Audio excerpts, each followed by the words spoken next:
SNDP യോഗം Kodungallur union 4089 Kottappuram ശാഖ വാർഷിക പൊതുയോഗവും തെരഞ്ഞെടുപ്പും നടത്തി.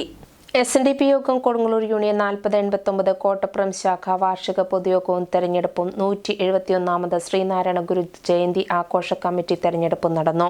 കീഴ്ത്തളി ഹിന്ദു മരണാവശ്യ സഹായ സംഘം ഓഫീസ് പരിസരത്ത് വെച്ച് നടന്ന പരിപാടിയിൽ union administrative committee chairman PK Raveendran ഉദ്ഘാടനം ചെയ്തു.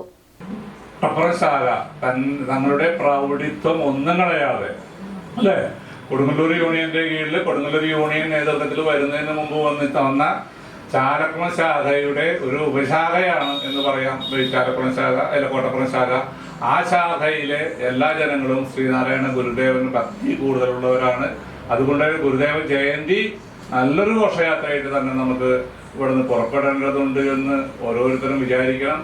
കുടുംബസമേതം എല്ലാവരും വന്ന് ആഘോഷയാത്ര നല്ല വിജയപ്രദമാക്കി തീർക്കാനായിട്ട് നിങ്ങൾ ഓരോരുത്തരും ആത്മാർത്ഥവും സ്വാർത്ഥവുമായ പ്രവർത്തനം കാഴ്ചവെക്കണം.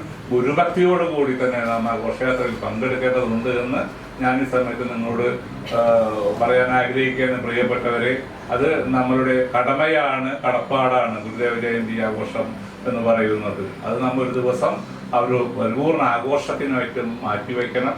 പിന്നെ അത് വൈകിട്ട് അവിടെ ശാഖ കമ്മിറ്റി മെമ്പർ KK വിശ്വംഭരൻ അനുശോചനവും union administrative committee convener PK Prasannan മുഖ്യപ്രഭാഷണവും നടത്തി. സെക്രട്ടറി KN രഘു വരവ് ചെലവ് കണക്കും ഓഡിറ്റ് റിപ്പോർട്ടും അവതരിപ്പിച്ചു. തുടർന്ന് ചർച്ചയും യൂണിയൻ പ്രതിനിധി തെരഞ്ഞെടുപ്പും നടന്നു. യൂണിയൻ അഡ്മിനിസ്ട്രേറ്റീവ് കമ്മിറ്റി അംഗം ദിനിൽ മാധവ്, വനിതാ സംഘം യൂണിയൻ പ്രതിനിധി ജലജ സജീവൻ, വനിതാ സംഘം secretary Geetha Prahladan, youth movement president KB Sudheer, union administrative അംഗം ഡിൽഷൻ കൊട്ടേക്കാട്ട് എന്നിവർ ആശംസകൾ നേർന്ന് സംസാരിച്ചു. ശാഖാ സെക്രട്ടറി KN രഘു സ്വാഗതവും ശാഖാ പ്രസിഡന്റ് മോഹനൻ തറയിൽ ഉപക്രമവും നടത്തി.